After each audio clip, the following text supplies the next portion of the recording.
Hi there, it's Elizabeth again from Destination Decoration. I'm continuing my series on brush lettering. In the past we talked about kind of the anatomy of a brush pen and what it looks like and kind of how to use it. And now we're going to talk about basic strokes. So what basic strokes are is before going into your letters, you're going to want to know what kind of strokes comprise your letters. So again, I'm using that Tombow Dual Brush Pen, and it's got the two sides, but I'm just going to use this cone-shaped tip, the nib, today. So like I said before, the key in your brush lettering is going to be pressure. So what you really need to remember is that whenever your pen is going down on the paper, you want your pressure to be heavy, and whenever your pen is going up on the paper, you want your pressure to be light. In general, I hold my pen at about a 45-degree angle from the paper, but that can sometimes change depending on what stroke I'm doing, and you'll see more about that coming up. So I'm going to start with what I think is the easiest stroke, and that's the downstroke. So I'm going to take my pen, and again, I'm going to use hard pressure, so I'm going to press really hard and just bring it down and make that nice, heavy, thick downstroke. You can see how it's nice and fat, and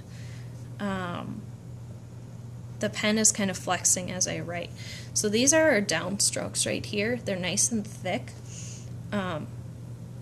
A lot of letters that have a straight line will have a downstroke in them. The contrast to downstrokes is upstrokes. So instead of being really thick, you want your upstrokes to be really thin. So I usually don't hold my pen at a 45-degree angle for upstrokes. I usually kind of tip it more towards the 90-degree angle, so it's a little more perpendicular. So what I'm going to do is I'm going to use just the very tip of my pen and go up. And I found, kind of depends. Sometimes I do more consistent ones slower, and sometimes I do more consistent ones faster. See how these are nice and thin? I was just using the very, very tip of my pen and just barely grazing the paper. And sometimes I like really thin upstrokes, so sometimes I even end up taking my pen off the paper, and in that case I just go back and kind of fill it in either with this with the brush side, or sometimes I end up turning it over and using the marker side. So far what we've got is we've got our downstrokes and our upstrokes. Now what we're going to do is we're going to put the two together and put downstrokes into upstrokes. So I'll show you what that looks like. I'm going to do really hard pressure, then I'm going to kind of lift off because I'm about to go into an upstroke, and then do light pressure for the upstroke and give it kind of, it's like a backwards J. Notice how the downstroke part is heavy, and then it kind of tapers off a little bit and goes into the light upstroke. So you're going to want to think about your transition before it happens. So you're going to press. I'm getting to the bottom, so I'm going to kind of lift up, and then I'm going to go full light pressure. I'll show you a couple of those so you can see how they're writing. And I think for me it's a little bit easier to do them a little bit faster, but to start I would say start slow, and if you want to try a couple fast ones you can. And I kind of went back to fill in that little tail part of the stroke, and that's completely okay. I do that a lot when I'm writing too, and go back and just fill it in. So far we've got downstrokes, upstrokes, and downstrokes into upstrokes. Now we're going to do the reverse of this one, and we're going to do upstrokes into downstrokes. Now this isn't quite as common. It comes in the M's and N's, and what you're going to do is you're going to start with your upstrokes and go up, and then at the turn you're going to press down and use that nib. So light and heavy. These kind of remind me a little bit of a candy cane or a shepherd's crook or something. Light and heavy. Now these come in your M's and N's, and sometimes if you're doing more of a calligraphy style brush lettering, they can come into your entrances to strokes, kind of like that. If you're going to start off the letter B or R or something like that.